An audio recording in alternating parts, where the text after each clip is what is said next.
2023 жылы октябрь айында ушул Кыргыз Өзбек эл аралык университетине ректор болуп дайындалып келип калгам. Университеттин эл аралык деген статусу бүгүнкү күндө практика жүзүндө кандай иштеп жатат? Ошондуктан эл аралык статусту жетүү жана аны кармап калуу, ошондой деңгээлде иш алып баруу бул биздин чоң жамааттын, окутуучулар, профессорлор курамдын эмгеги деп айтсам жаңылышпаймын. Бул процессти дарак менен салыштырып айтып бере аласызбы? Мисалы, тамыры катуу тартип болсо, жердин бетинен жарылып чыгып өсүп кетүүсү чормачылык эркиндик. Мен ойлойм, бул жакшы нерсе, бирок адамдын мыкты кесиптин ээсин ал алмаштыра албайт эч качан. Студенттердин кайсы сунушу же сыны сизди акыркы жолу таң калтырды? Агай, саламатсызбы? Өткөн аптадагы Ороз айтыңыз, Ноороз майрамыңыз менен чын жүрөктөн куттуктап кетебиз.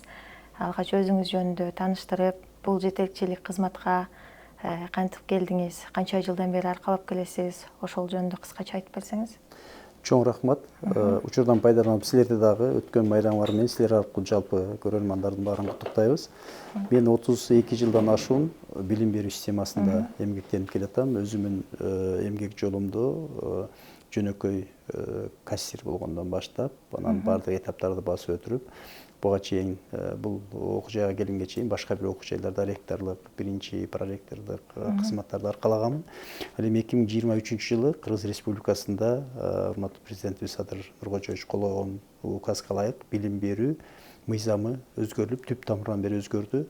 Жаңы кабыл алынган мыйзам Кыргыз Республикасындагы билим берүү илимге байланышкан буга чейинки 51 мыйзам актыларын, декреттердин баарын жокко чыгарып, абдан күчтүү бир документ кабыл алынды да. Ошонун жыйынтыгы боюнча Кыргыз Республикасында бардык мамлекеттик окуу жайларга ректордук орунга атайын конкурс жарыяланып, бул конкурс министрлик тарабынан өткөрүлүп, анан ошол конкурста жеңип келген кандидаттарга, ректорлукка буйрук чыкты да. Мен да ошондой бир конкурска катышып, 2023 жылы октябрь айында ушул Кыргыз Өзбек эл аралык университетине ректор болуп дайындалып келип калгам. Жакшы, университеттин түптөлүү тарыхына токтоло кетсеңиз, анан түптөлүшүнө ким, кайсы адамдар өзгөчө салым кошушкан?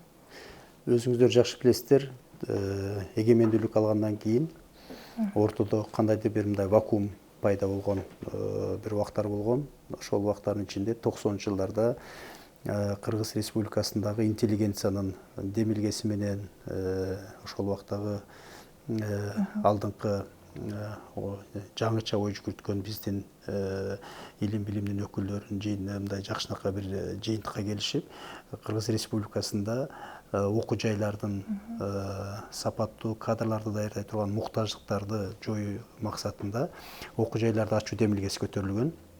Ошондой демилгелер көтөрүп аткан убакыттын ичинде биринчи ички ресурстарды, ички мүмкүнчүлүктөрдү пайдалануу максатында кайсыл буга чейинки иштеп келген окуу жайлардын базасы, материалдык техникалык базасы күчтүү, кадр потенциалы кандай, келечеги кандай, коомго керектүү кандай адистиктер боюнча даярдап атат деген изилдөө жүргөн.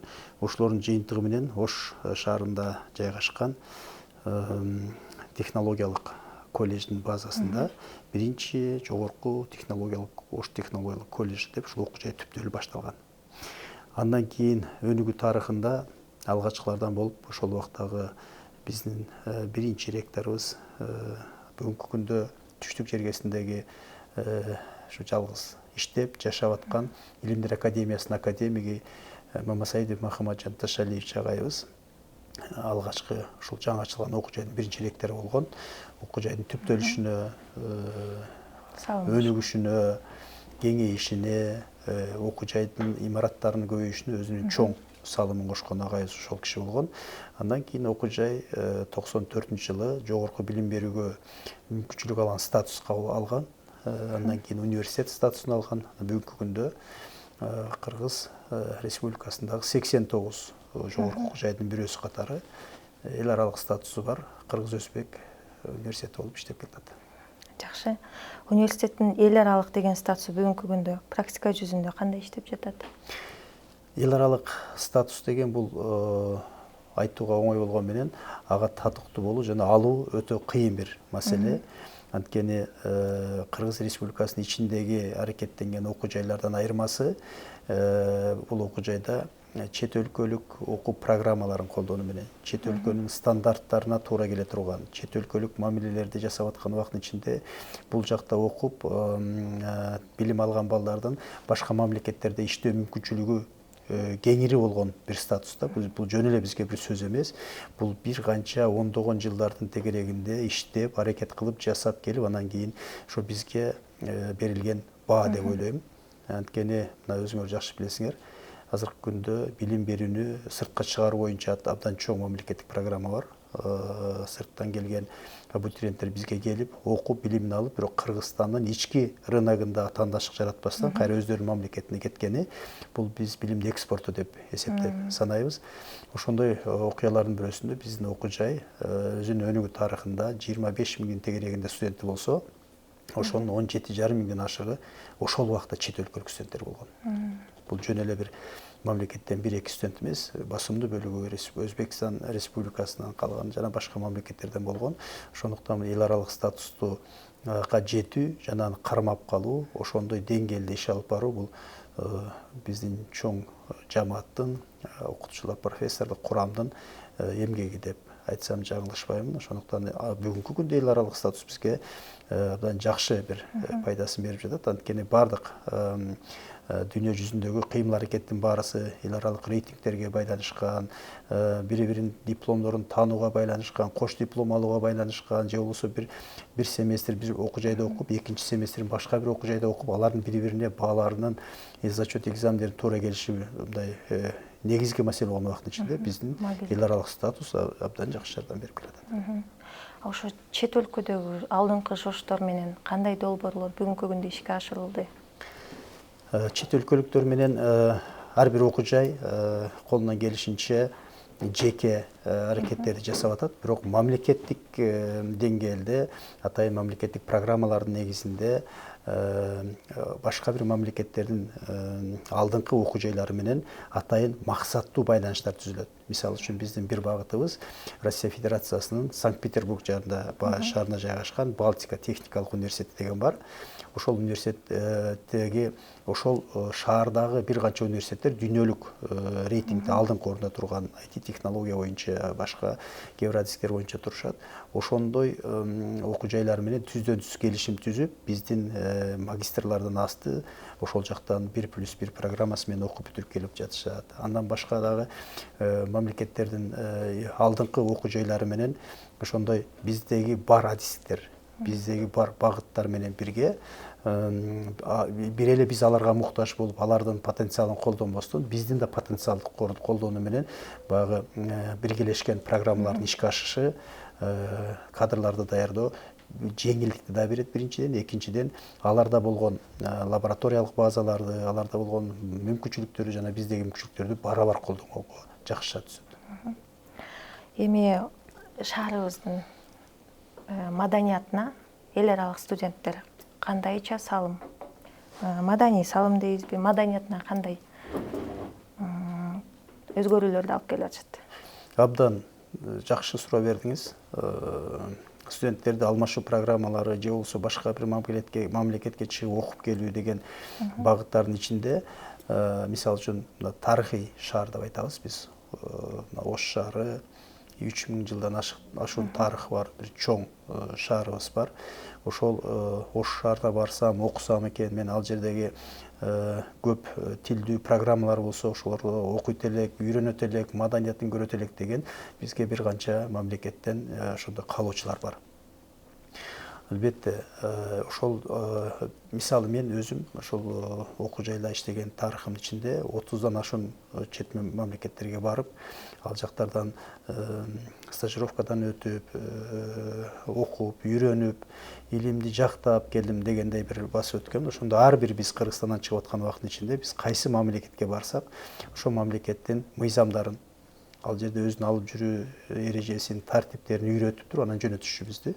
Ошондуктан биз барган жерлердин баарында Испания болобу, Португалия болобу, Англия, Шотландия, ошол кайсы Түштүк Корея, кайсыл мамлекеттерге барсак, ошол мамлекеттердин биз мыйзамдарын сактап, алардын үрп адаттарын, салттарын мындай үйрөнүп, өзүбүздү өзү байытып келгенге аракет кылабыз да. Биз дагы азыр ошондой мааниде Кыргыз Республикасында, анын ичинде биздин Ош шаарына келген ар бир чет өлкөлүк студентке ал жактан жөнөтүлүп аткан убакыттын ичинде биздин окуу жай жөнүндө, сайттар аркылуу биздин мыйзамдар жөнүндө жакшынакай маани, тарбия мындай багытты берип, анан келгенден кийин алар өздөрүнүн көзү менен кагазда жазылгандан айырмасы кандай экенин байкап, биз менен аралашып, эң жөнөкөй бири-бири менен сүйлөшкөндөн баштап, учурашкандан баштап, адептен тамактангандан баштап ушундай бири-бири менен аралашып атканы бизге жакшы бир көрсөткүч болот. Анткени өзүңөр жакшы билесиңер, илгери сыртка чыгып келип башка мамлекетке баруу деген өтө кыйын маселе болгон. Андан кийин бир мүмкүнчүлүк болгондо биз бирден экиден өкүлдөрдү жөнөтүп, же болбосо бирден группаны жөнөтүп ал жака аракет кылганбыз. Бирок жакшысы ал жактагы мыкты кадрларды алып келип бизди тарбиялап, биринчи баскычты өткөрүп, анан даяр болгондордун ичинен калгандарын чет өлкөгө жөнөтсөк, ушундай маданий жана башка жактан өнүгүү жакшы болот да өзү. Эми агай айтсаңыз, башка университеттерде, жогорку окуу жайларда жок ушул окуу жайдын визиттик карточкасы аталган долбоор же багыт катары эмнени айта аласыз? Ар бир Кайсы өзгөчөлүгү менен, эмнеси менен айырмаланып турат, өзгөчөлөнүп турат? Рахмат. Ар бир окуу жай азыркы шарттарга ылайык өзүнүн миссиясын анықтайт. Биздин негизги миссиябыз бул Борбордук Азияда жайгашкан жалпы улуттардын биримдигин чыңдоо максатында улуттар аралык көпүрө болуу менен бирге илимди, билимди сапаттуу деңгээлде кадрларды даярдоого жумша деп өзгө багытталганбыз. Демек биздин эң мындай өзгөчөлүгүбүз бул бир университет деп айталы. Бирок түптөгөн жана колдоп келе жаткан эки чоң мамлекет. Бизде окугандардын Кыргызстан жана Өзбекстан, биздин окуп аткан студенттерибизге болгон биздин талабыбыз эң кеминде 3 тилди эркин билүүсү. Бул мисалы өзүнүн адистигинин тили жөнүндө сөз болуп атат, бул компьютердин тили жөнүндө сөз болуп атат жана мен дайыма айтам, кыргыз, орус, өзбек деген бул жөнөкөй өзүбүздүн тил катары эсептегенде анын сыртында бир чет тилди билүүсү сөзсүз түрдө шарт болот. Бул англис тилиби, немис тилиби, кытай тилиби деген ошондой бир нерселердин ичинде биз эркин ой жүгүртүүгө мүмкүнчүлүк болгон. Мамлекеттердин чек арасын тааныбаган илим билим аркылуу жана кайсыл жерге барса дагы ошол Кыргыз Өзбек эл аралык университетинин бүтүрүүчүсү катары өзүнүн ордун таап кеткен, ишке жайгаша турган бир өзгөчөлүгүбүз бар биздин. Биз муну сыймыктанып айта алабыз, анткени биз атайын мамлекеттин аракети менен болуп аткан көп тилдүүлүк боюнча программанын бир түштүк жергесиндеги бир координатору катары ошол негизги багыттарда бир эле биздин бүтүрүүчү бир канча тилде ушу эркин сүйлөп, элге кызмат кылуусун аракет кылган окуу жайыбыз. Жакшы. Бүгүнкү эмгек рыногунда бул окуу жайдын кайсы адистиктерине суроо талап эң жогору? Өзүңөр жакшы билесиңер, азыр дүйнө жүзүндө таптакыр жаңы бир тенденциялар башталды. Мурда калыптанып келген, биз билген, биз колдонуп келген, биз окуп келген кээ бир адистиктер жок болуу коркунучунда турат жана өмүрүндө биз укпаган, билбеген жаңы адистиктер пайда болуп атат. Адамдар ушунчалык заман тез өнүккөнүнө байланыштуу кээ бир адистиктерге суроо талап жакшы болбой да калып атат. Бирок бүгүнкү күндө дүйнө жүзү менен анан биздин ошол ичибизде негизги багыттардын бирөөсү болгон бул сөзсүз түрдө бул IT технология багытындагы адистиктер. Каалайбызбы, каалабайбызбы, бул бүгүнкү күндө биз бири-бирибиз менен мындай соода экономикалык байланыштарды кылганга байланыштуу тил жана экономика багытындагы адистиктер.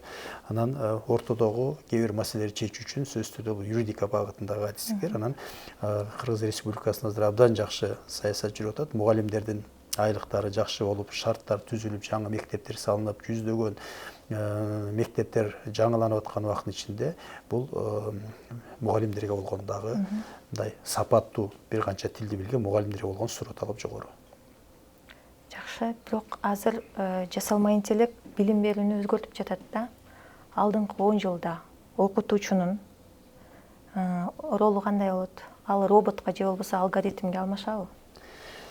Бул абдан актуалдуу суроолордун бирөөсү болуп атат. Өзүңүздөр жакшы байкап атасыздар. Азыр ар бир инсандын колунда гаджеттер деп айтабыз, мындай жеке колдонуп аткан бир аппараттардын ичинде ушунчалык тездик менен өнүгүп аткан жасалма интеллекттин мындай таасири абдан күчтүү болуп атат да. Кадимкидей ошондой үн менен, ошондой тембр менен, ошондой кылып ырдагандар чыгып атат, башканы аткарандар чыгып атат. Робот деген нерселер бүт баарын программалар аткарат. Бирок мен айтат элем, адамдын акыл эси, адам катары, инсан катары ошол жакшы калыптанган адистин эч кандай бир мындай алмашууга мүмкүн боло турат. Роботтор менен алмаштыруу мүмкүн эмес да. Мүмкүн жасалма интеллект адамдардын максатка жетүүсү үчүн инструмент катары колдонушу мүмкүн.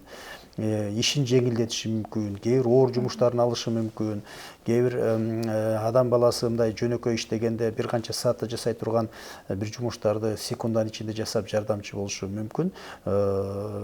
Бул дагы өнүгөт. Акыркы 10 жылдын ичинде биз мындай азыркы күндө ишенбөөчүлүк менен карап аткан кээ бир технологиялар пайда болот. Мисалы үчүн ушул телефондор таптакыр өзгөрө турган мүмкүнчүлүктөр болот.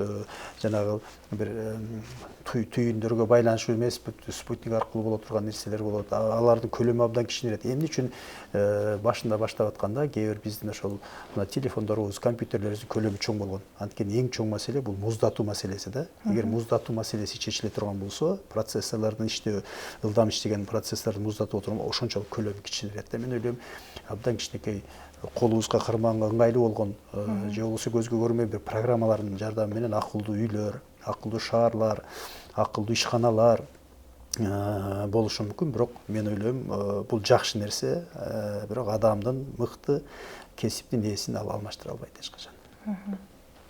Жакшы. Окуу жайдагы теория менен практиканын айкалышы кандай жолго коюлган?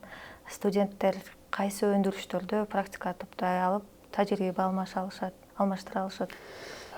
Кандай шарттар түзүлгөн? Окуу процессин уюштурууда теориялык билим бул негизги бир өзгөчө ролду ээлейт. Анткени кантип деген суроого жооп берип, бирдеменин жасалышын же анын кандай болуп кондо бир технологиясын биринчи теориялык жактан үйрөнгөндөн кийин сөзсүз түрдө практика менен айкалыштырыш керек. Азыр бизде дуалдык окутуу деген бир багыт абдан катуу кетип атат. Мына бир канча убакыт мурда биз башка окуу жайлардан эртерээк эле Ош шаарында жайгашкан Кыргыз текстил, Кыргыз унаа жана башка чоң ишканаларда жеринде окутуу менен өндүрүшкө жардам берүүнү уюштурганбыз. Мисалы үчүн ошол тигүү секторунда биздин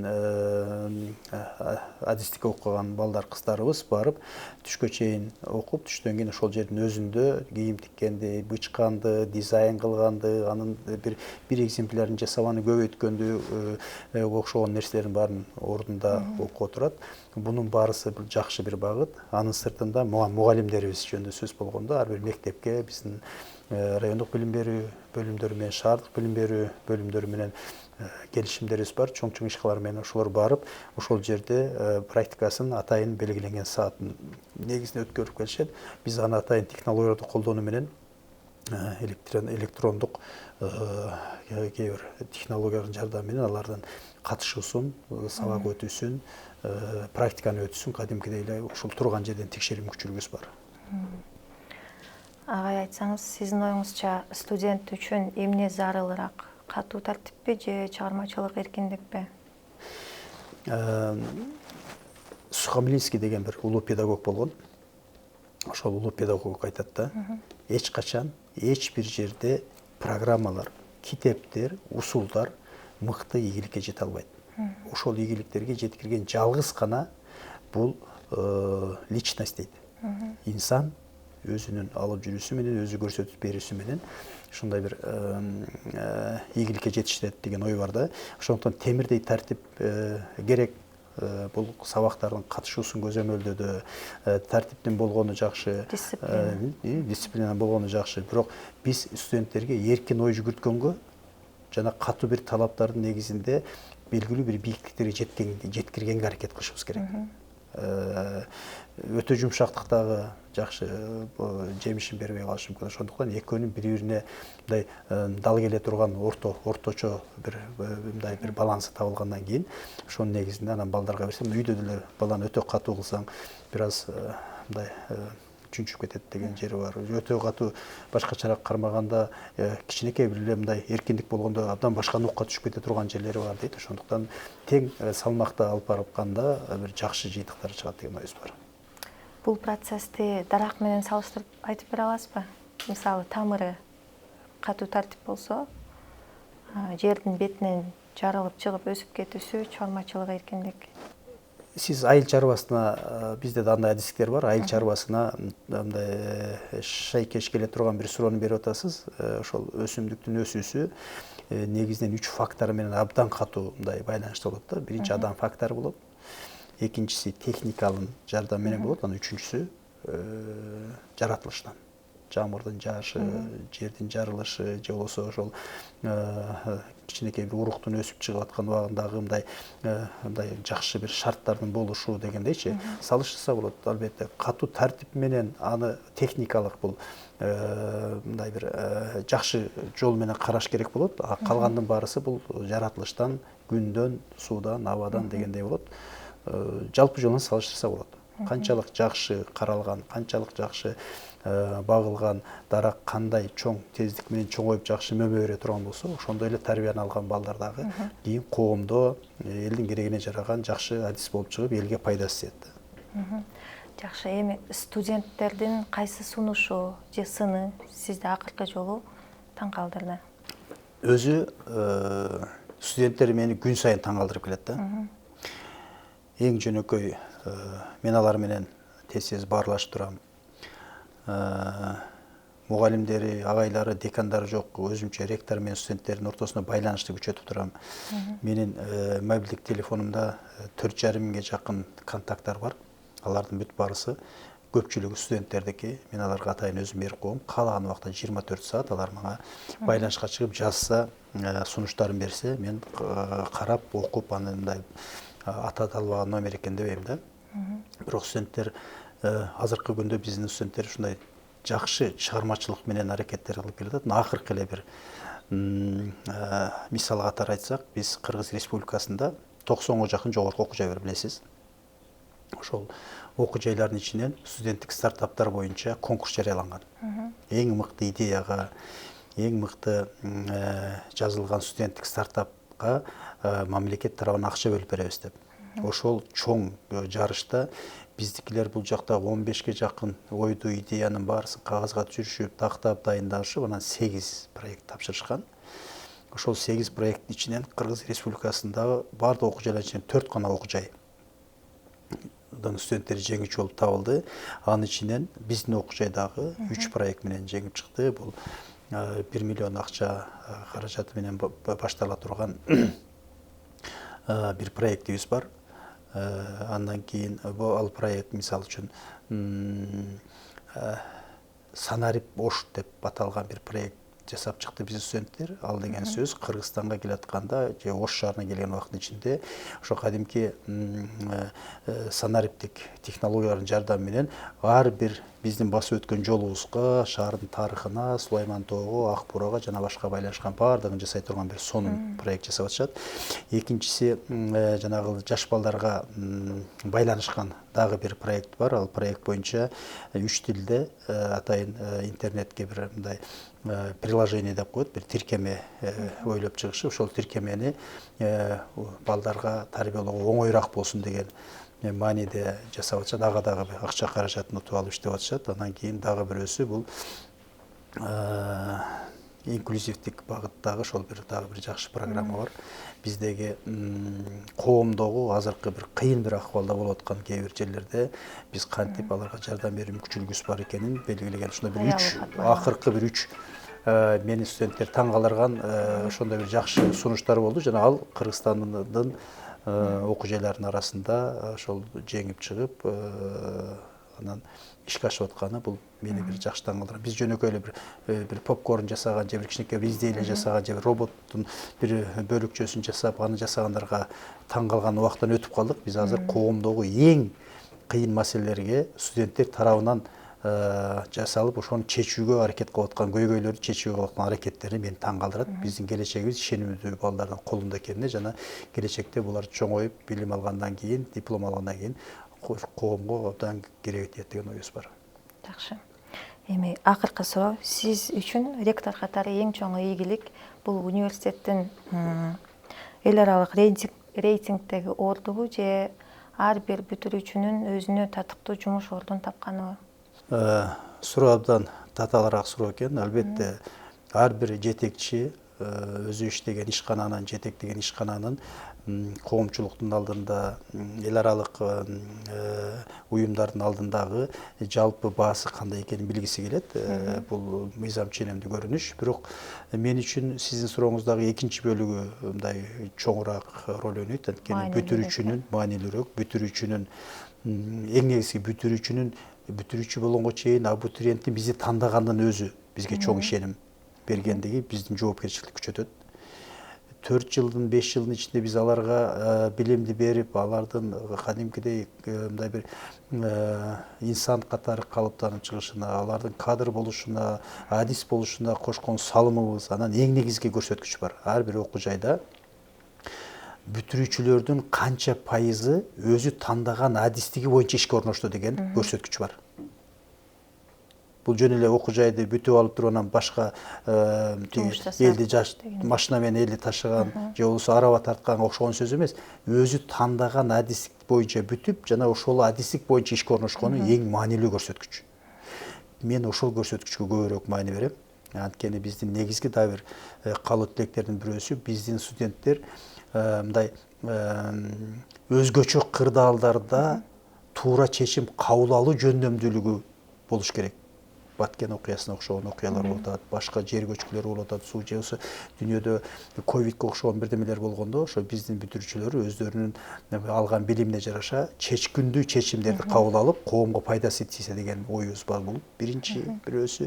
Экинчиси, биздин ар бир бүтүрүүчүбүз окууну бүткөндө иш издөөчүдөн иш берүүчүгө айландыруу максатыбыз бар. Мен окууну бүттүм, дипломду колума алдым, мен бир иш тапсам деп жүгүргөндөр дагы бар.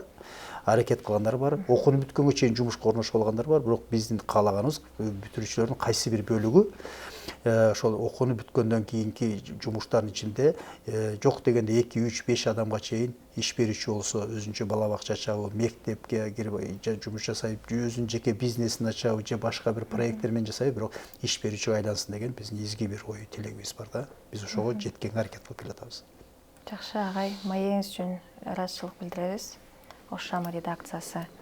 Иштериңизге ийгилик, саламатта болуңуз.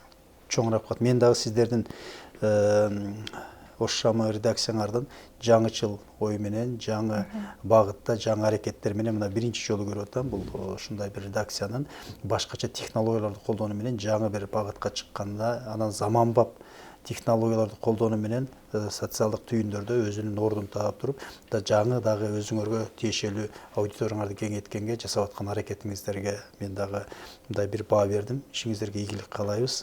Кудай буйруса, биздин жаңадан түзүлгөн коммуникация жана медиа департаменти менен бирге чогуу иш алып барсаңыздар, биз дагы жакшы ийгиликтерге жетебиз деген оюбуз бар. Рахмат. Чоң рахмат.